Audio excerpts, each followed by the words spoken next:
नमस्कार, स्वदेश न्यूज की खास पेशकश बातें सितारों की में आप सभी का स्वागत है। मैं हूं भागीरथ साहू। बातें सितारों की में आज हम रूबरू होंगे अभिनेत्री, डायरेक्टर, प्रोड्यूसर काजल सूरी से। काजल सूरी का जन्म जम्मू कश्मीर में हुआ। पिता विजय सूरी एक्टर, डायरेक्टर, राइटर थे। काजल सूरी ने 30 साल की उम्र से ही अभिनय करना शुरू कर दिया था। 3 साल की उम्र में काजल ने दूरदर्शन में टेलीफिल्म में अभिनय किया था। इसके बाद काजल सूरी लगातार रंगमंच, टीवी सीरियल, टेलीफिल्म से शॉर्ट फिल्म्स में काम कर रही हैं। अभी दिल्ली में Kajal Suri All India drama section में प्रोग्राम एग्जीक्यूटिव के तौर पर कार्यरत हैं।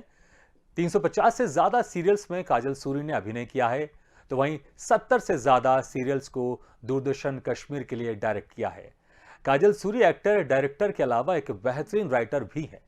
दूरदर्शन के लिए कई TV serial, telefilm, short film से रेडियो प्ले भी लिखा है। एक्टिंग के क्षेत्र में जम्मू कश्मीर सरकार ने 8 बार बेस्ट एक्ट्रेस के अवार्ड से काजल सूरी को नवाजा है। तो वहीं थिएटर के क्षेत्र में राष्ट्रीय नेशनल वुमेन एक्सीलेंस अवार्ड से भी सम्मानित किया गया है। काजल सूरी एक फ्रीलांस जर्नलिस्ट भी हैं।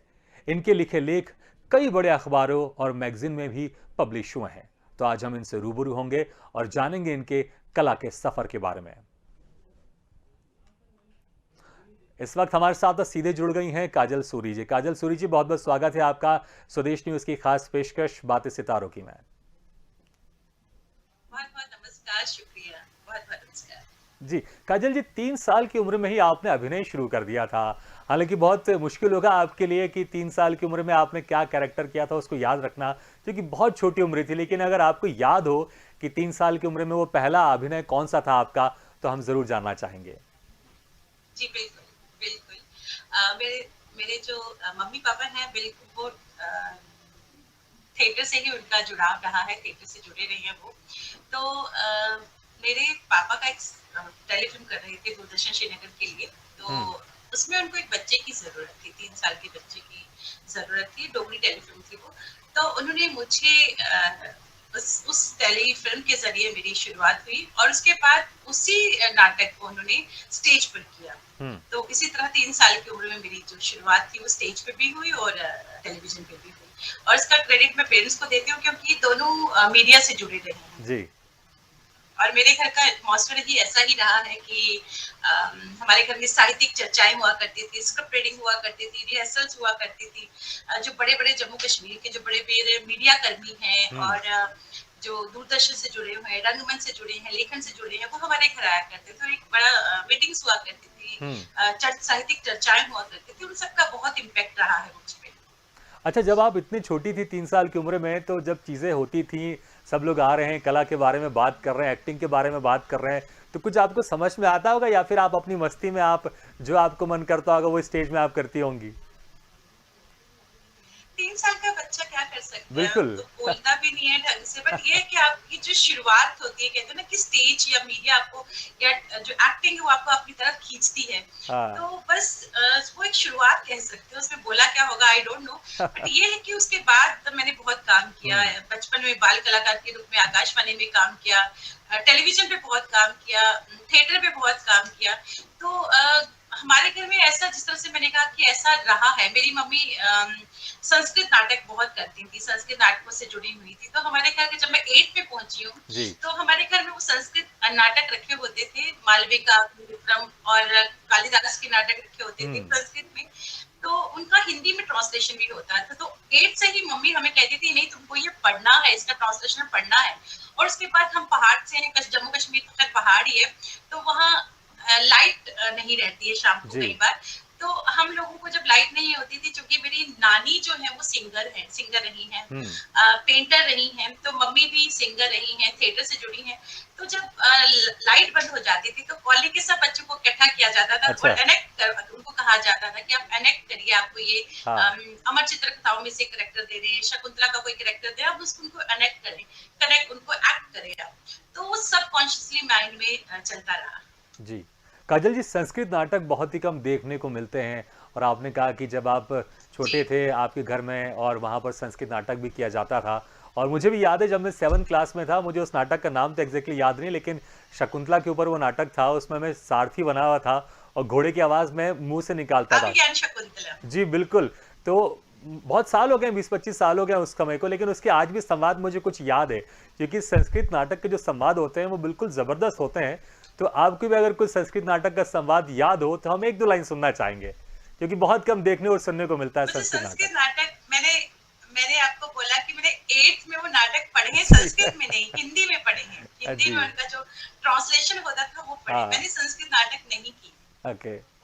बिल्कुल, लेकिन लेकिन जैसे मैंने आपको कहा कि मैं जब 20-25 साल पहले की बात कर रहा हूँ, तो उसके नाटक के जो संवाद है संस्कृत नाटक के, मुझे आज भी याद है। और हम उम्मीद करेंगे कि कभी अगर आप संस्कृत में नाटक करें तो हमें ज़रूर बताएं, हम पूरी कोशिश करेंगे उसको देखने की। अच्छा, 350 से ज़्यादा आपने टीवी सीरियल में अभिनय किया है, मतलब कोई छोटे-मोटे कोई आंकड़ा नहीं, 350 से ज़्यादा।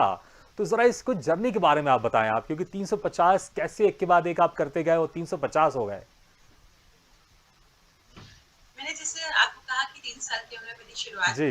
गई नाटकों में, श्रीनगर दूरदर्शन के नाटकों में। मेरे पापा को क्योंकि राइटर रहे हैं बहुत बड़े, और वो टेलीविजन से जुड़े रहे हैं, प्रोड्यूसर रहे हैं, निर्देशक रहे हैं, तो उनको रंगमंच का भीष्म पितामह कहा जाता रहा है जम्मू हम्म। कश्मीर में। और बहुत सारे जो लेजेंडरी एक्टर हैं आज के, उनको वो पापा के शिष्य, उनको पापा को गुरु कहते हैं अपना।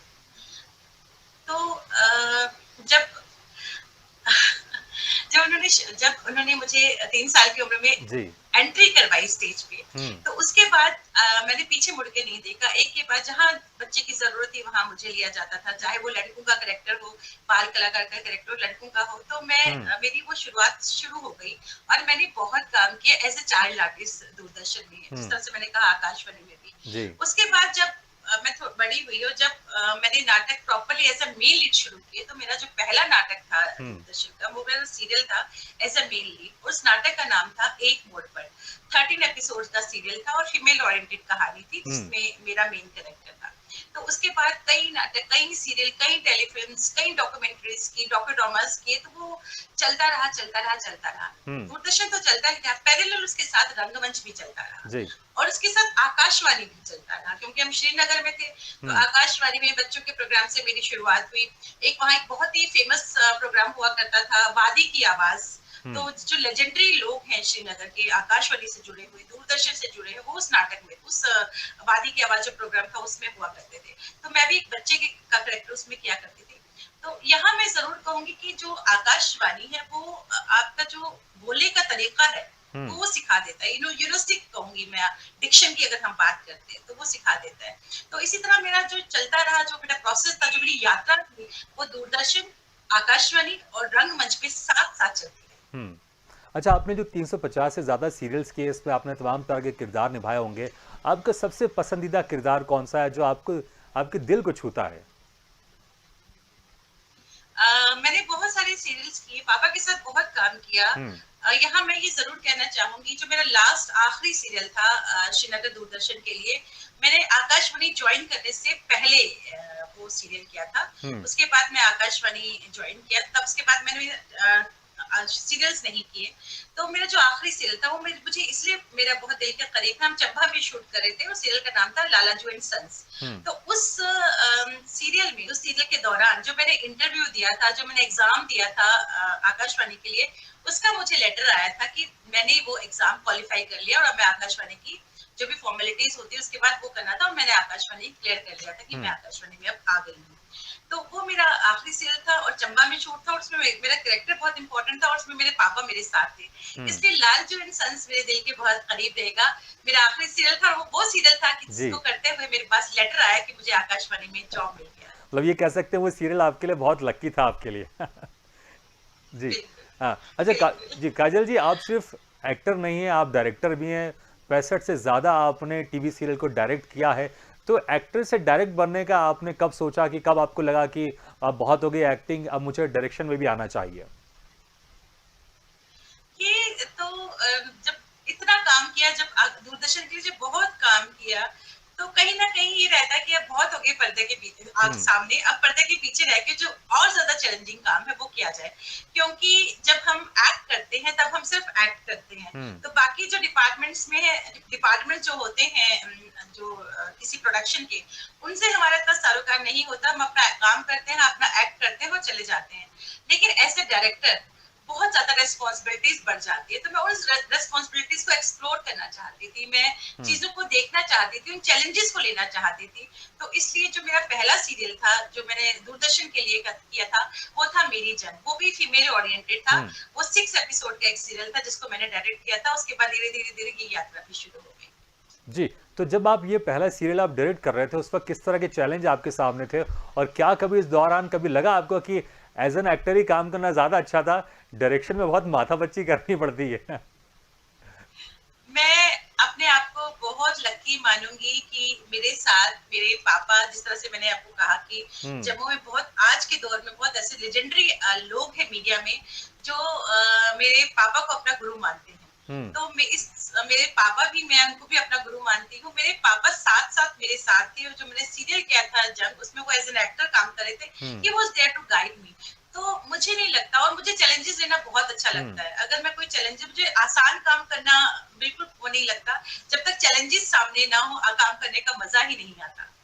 जी काजल जी, अक्सर शूटिंग के समय कुछ इंटरेस्टिंग वाक़ये हो जाते हैं जो यादगार बन जाते हैं। तो 350 से ज़्यादा सीरियल में आपने एक्टिंग किया है, 65 से ज़्यादा सीरियल को आपने डायरेक्ट किया है। तो कोई ऐसा इंटरेस्टिंग वाक़या जो यादगार बन गया और कभी आप उसको याद करके हंसते हो, मुस्कुराते हो, या कभी कुछ उसके बारे में सोचते हो आप? मैं यहाँ पे अपनी बात तो नहीं कहूंगी। यहाँ पे मैं अपने पापा की बात को जरूर कोट करना चाहूंगी, उनकी बात जरूर लाना चाहूंगी। उस एक वाक्य ने मुझे बहुत इम्पोर्टेंट, जो एक कहते हैं ना बड़ा असर डाला, वो इम्पैक्ट डाला। वो ये था कि मेरे मम्मी पापा जो दोनों दूरदर्शन से हैं, दोनों रंगमंच से जुड़े हुए हैं। तो पापा एक नाटक कर रहे थे, टैगोर का लिखा हुआ। तो उस नाटक का नाम था उत्सर्ग। उसमें उनको पूरे बाल अपने कटाने थे, और पापा की शादी को, मतलब मम्मी के साथ शादी को 15 दिन हुए थे। तो कश्मीर में वो नाटक हो रहा था। तो उन्होंने जब जिस दिन शो था उस दिन वो पूरे अपने बाल मुंडवा के आ गए, और उन्होंने वो नाटक किया। तो हमारे वहाँ जम्मू कश्मीर में बाल कटवाना मतलब बिल्कुल कहीं पे भी जब आप सही नहीं माना जाता, बिल्कुल सर मुंडाना सही नहीं माना जाता। तो मेरे दादा तहसीलदार थे, उन्होंने तो खैर कुछ नहीं कहा, लेकिन दादी ने बहुत डांट लगाई कि ये अपशकुन होता है, ये ठीक नहीं होता, आपने ऐसा क्यों किया। लेकिन ये चीज शो करता है कि जब आपके अंदर पैशन हो तो कोई भी चीज मुश्किल नहीं होती। इस चीज ने मुझ पर इतना इम्पैक्ट डाला कि अगर पैशन हो तो nothing is impossible. You can do anything अगर आपके अंदर पैशन हो। बिल्कुल। अगर आपके अंदर पैशन नहीं हो तो आप कुछ भी नहीं कर सकते। पैशन हो तो आप कुछ भी कर सकते। नहीं, ये पैशन ही है। नहीं तो अगर आपके फादर चाहते तो विग भी लगा सकते थे, लेकिन उन्होंने डिसाइड किया कि विग के बदले मैं बाल कटवा लेता हूं, तो जो ज्यादा लुक आएगा वो रियल लुक आएगा। तो ये वाकई पैशन होता है जो हमें इस तरह से काम करने के लिए प्रेरित करता है। अच्छा काजल जी, आप एक्टर से डायरेक्टर बनी, आप डायरेक्शन, आपने 65 से ज्यादा टीवी सीरियल्स को आपने डायरेक्ट किया, फिर आप राइटर भी बन गई। तो फिर ये लिखने का शौक आपके अंदर कब आया, और आपको लगा कि मुझे अब राइटर भी बनना है, और फिर आपने लिखना शुरू किया? देखिए, मैंने लिखना, मुझे लगता है मैं शायद 8th में थी, 8th या 9th, नहीं 7th या 8th में थी, जब मैंने पहली वार्ता लिखी आकाशवाणी के लिए, जम्मू रेडियो के लिए, बच्चों के प्रोग्राम के लिए मैंने पहली वार्ता लिखी। क्योंकि पापा तो शुरू से ही लिखते थे, उनके बहुत सारे नॉवेल्स पब्लिश हुए हैं, बहुत सारे नाटक उन्होंने किए, दूरदर्शन के लिए लिखे हैं, आकाशवाणी के लिए लिखे हैं, वो जर्नलिस्ट भी रहे हैं। और उनका अपना न्यूज़पेपर था जम्मू में, उर्दू न्यूज़पेपर था, जिसके वो एडिटर भी रहे हैं। तो वो लिखने का जो था वो कहीं ना कहीं मेरे सबकॉन्शियस माइंड में था कि मुझे लिखना है, और मैं लिखती थी। और पापा मेरे साथ हमेशा एक पिलर की तरह होते थे। वो कहते थे तुम लिखो, मैं इसको ठीक करूंगा। मैं एक बार लिखती थी, उनको पसंद नहीं आया, दोबारा आइडिया देते थे, इसको ऐसे लिखो। तो मैंने बार बार लिखने से वो चीज कहीं आई, और लिखना मैंने तभी से शुरू किया। न्यूज़पेपर्स में मैं फ्रीलांस जर्नलिस्ट के तौर पर मैंने काम किया, जम्मू के जो बेस्ट न्यूज़पेपर्स हैं वहां पे फ्रीलांस कैटेगरी में। और मैं जम्मू कश्मीर की एक वाहिद फीमेल हूँ जिसको फ्रीलांस कैटेगरी में एक्रीडेशन कार्ड दिया गया था किसी फीमेल को।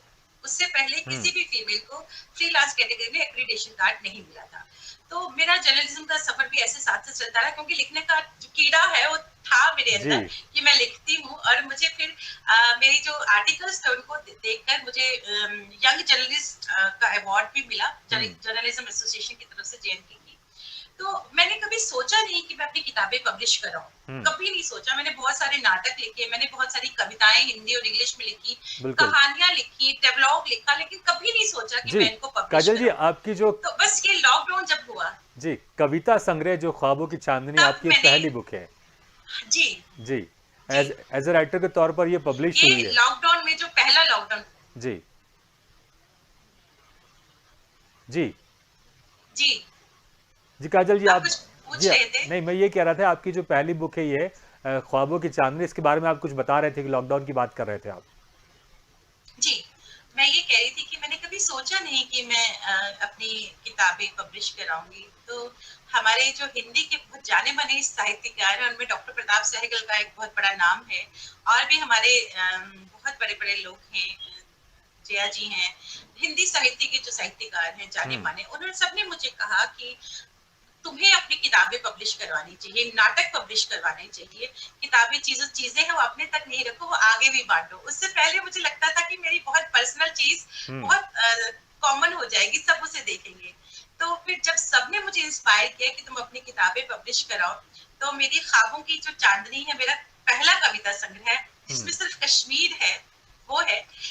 क्योंकि कश्मीर मेरे दिल के बहुत करीब है, मैं वहाँ हम्म। रही हूँ, मेरा घर रहा है, मेरी स्कूलिंग वहाँ से हुई है, मैंने वहीं से अपना मीडिया का जो आगाज़ है, मैंने वहीं से हुआ। तो कश्मीर है इस जो कविता संग्रह है, इसमें जी। कश्मीर है। और उसके बाद जो मेरा दूसरा जो चीज़ आई वो थी हब्बा खातून, जो मेरा नाटक है कश्मीर की पहली पोएट्स थी कश्मीर की। हम्म। पहली पोएट्स रही है कश्मीर की लल्लेश्वरी के बाद, उन पे ये नाटक है। हम्म। और जो कश्मीर के आखिरी बादशाह थे यूसुफ शाह चक, उनकी वाइफ थी। हम्म। अच्छा काजल जी, जो आपकी पहली कविता संग्रह है जिसमें आपने कहा कि कश्मीर के ऊपर आपने कविता लिखी है, हम चाहेंगे कुछ कविता आप जरूर सुनाएं उस किताब से। जी।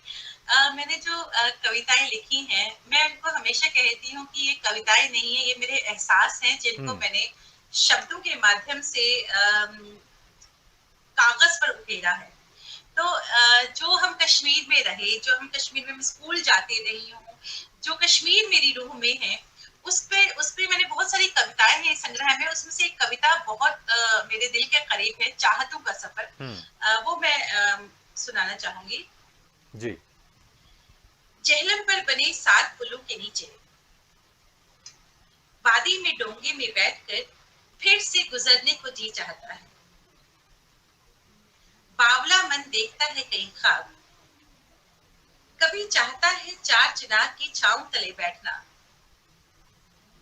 कभी चाहता है ज़ाफ़रान की खुशबू की तरह हवा में घुलकर बिखर जाना, कभी चाहता है चांदनी रात में ढल झील में शिकारे में बैठकर निहारते रहना, शंकराचार्य हारी पर्वत परी महल और चांदनी सी सफेद हजरत बल दरगाह को।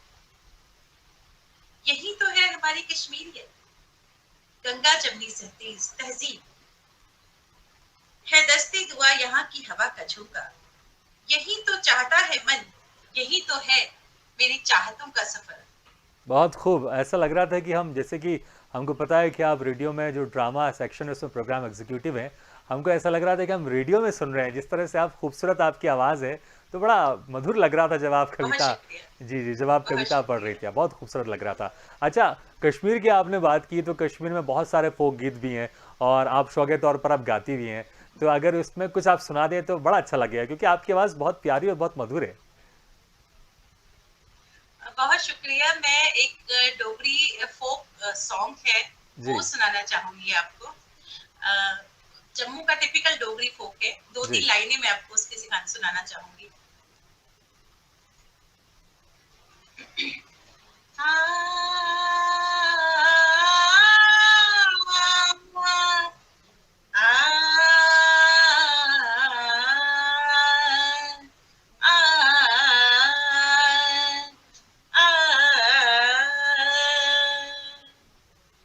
जन मारा चढ़िया ऊपर बसोलिया, जन मारा चढ़िया ऊपर बसोलिया, बनी जाया पखरू ते मिल जाया चोरिया, मिलना जरूर मेरी जान हो,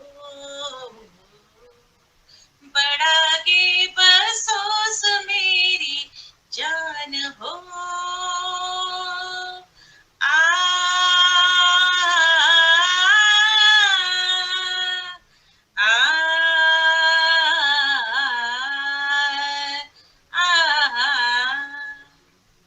काजल जी बहुत बढ़िया। मैं कश्मीर तो कभी गया नहीं, लेकिन ये जो फोक गीत आपने गाया है, ऐसा लगा कि मैं कश्मीर की वादियों में हूँ मैं।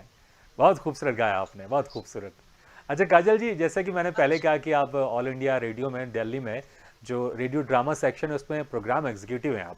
तो रेडियो में नाटक करना और वीडियो में नाटक करना, उसमें क्या कुछ ख्याल ख्याल रखा जाता है और कितना आप डिफरेंस देखती हैं, और किन चीज़ों पर ज़्यादा ध्यान देने की आवश्यकता होती है जब हम दोनों क्षेत्र में काम कर रहे होते हैं, वीडियो और ऑडियो में? बिल्कुल। मैं हमेशा कहती हूँ कि रेडियो नाटक करना बहुत मुश्किल है एज कम्पेयर टू दूरदर्शन पे, टेलीविजन पे, फिल्मों में या फिर रंगमंच पे। क्योंकि रेडियो नाटक में आपको सिर्फ अपनी आवाज के जरिए आपके जो ऑडियंस है उनके साथ कनेक्ट करना पड़ता है। हम्म। वहां ना आपका सेट होता है, ना एडिटिंग की गुंजाइश होती है, ना आपका मेकअप आपकी हेल्प करता है, हम्म। ना आपके पास आपके फेशियल एक्सप्रेशंस होते हैं, ना आपके कॉस्ट्यूम्स होते हैं। वहां सिर्फ और सिर्फ आपकी आवाज है, जिसके माध्यम से आपका जो लिसनर है वो अपने आंखों के सामने एक पेंटिंग से क्रिएट कर लेता है कि ये हो रहा है, हम्म। और वो कनेक्ट हो जाता है। तो रेडियो नाटकों के लिए जो सबसे जरूरी चीज है वो ये है कि आपका जो डिक्शन है वो हम्म। बिल्कुल परफेक्ट होना चाहिए, और दूसरी जो आपका जो वॉइस मॉड्यूलेशन है वो बिल्कुल सही होना चाहिए। हम्म। स्टेज या टीवी पे भी ये चीजें जरूरी हैं, लेकिन वहां पे बाकी चीजें हेल्प करती हैं। लेकिन रेडियो पे सिर्फ आपका डिक्शन और आपकी आवाज हम्म। और आपकी आवाज के भाव बहुत जरूरी है। जी, बाकी बिल्कुल सही कहा आपने, क्योंकि रेडियो में तो कोई दिखाई देता नहीं है। वीडियो में भले हम डायलॉग ना भी बोले, लेकिन एक्सप्रेशन से हम गुस्सा दिखा सकते हैं। लेकिन रेडियो में अगर आपको गुस्सा दिखाना है तो कुछ तो आपको आवाज़ निकालनी पड़ेगी, नहीं तो दर्शकों को लगेगा कि जो कलाकार है वो कहाँ चले गया भाई, रेडियो में, जी। क्योंकि दिखाई देता नहीं है। बाकी आपने सही कहा, बहुत मुश्किल रहता है रेडियो में एक्टिंग करना, क्योंकि अपनी आवाज़ से आपको अपने कैरेक्टर को इस्टेब्लिश करना है, और जो लोग, जो दर्शक हैं, जो श्रोता लोग सुन रहे हैं, उनको आपको एक मैसेज देना है, या फिर जो भी आपका उद्देश्य है उस नाटक को लेकर वो उन तक पहुंचाना है। अच्छा, आप जर्नलिस्ट भी हैं, आप लिखती हैं, कई आपके लेख आपके बड़े बड़े मैगजीन और पेपर में छपे हैं। तो किस तरह के टॉपिक पर आपको लिखना ज़्यादा अच्छा लगता है? मेरा जब मैं आपको बता दूं कि before joining all India radio daily, मैं जर्नलिस्ट रही, मैं एम्पेरियल प्रोड्यूसर रही दूरदर्शन की। तो मैंने बहुत काम किया। तो जर्नलिज्म किया मैंने भारतीय विद्या भवन के से, फिर मैंने मास्टर्स किया मास कॉम में। तो लेकिन जब मैं ऑल इंडिया रेडियो ज्वाइन किया, क्योंकि तब जॉब की बहुत सारी रिस्पॉन्सिबिलिटीज आ जाती हैं, तो हम्म। मैं ये सब चीजें कंटिन्यू नहीं कर पाई, मैंने सब कुछ छोड़ दिया। सिर्फ मुझसे थिएटर नहीं छूटा। तो राइटिंग तो खैर मेरी किताबों की शक्ल में अब सामने आ ही रही है। हम्म। तो जब मैं लिखा करती थी एज अ फ्रीलांस जर्नलिस्ट, तो मेरा जो इंटरेस्ट था लिखने का वो था टूरिज्म, जेएनके का जो tourism and women and children, ये चीजें थी जिन पे मेरा होल्ड था और इन पे मैं लिखा करती थी, हम्म। जो एवरी संडे मैगजीन में मेरे आर्टिकल पब्लिश हुआ करते थे। जी, काजल जी, हमारी इच्छा थोड़ी सी बढ़ गई है, क्योंकि जब आपने खूबसूरत फोक गीत सुनाया कश्मीर का, क्योंकि आपकी जो सुमधुर आवाज़ में मैंने कहा कि मैं कश्मीर की वादियों में पहुंच गया, मैं फिर से एक बार वहां जाना चाहूंगा। अगर कोई दूसरा फोक गीत आपको याद हो, या फिर कोई भी आपका मनपसंद गाना आपको याद हो, तो हम जरूर सुनना चाहेंगे। मैं आपको एक लाइन सुनाती हूँ। अभी तो मैंने आपको डोगरी में सुनाया, जी। कश्मीरी में एक लाइन सुनाती हूँ मैं बिल्कुल। आपको। इसको पूजा की तरह भी लिया जाता है, अर्चना की तरह भी लिया जाता है इसको, और इसको एज ए रोमांटिक सॉन्ग भी लिया जाता जी। है इसको। एक लाइन सुनाती हूँ मैं आपको इसकी।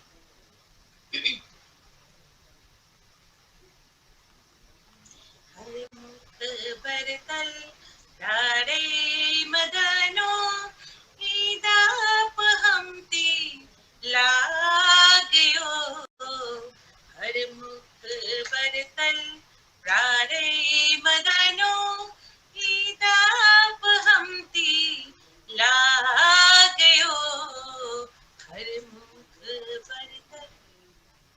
बहुत खूब काजल जी, हम चाहेंगे कि इस एक लाइन का आप मीनिंग भी बता दें तो और अच्छा लगेगा।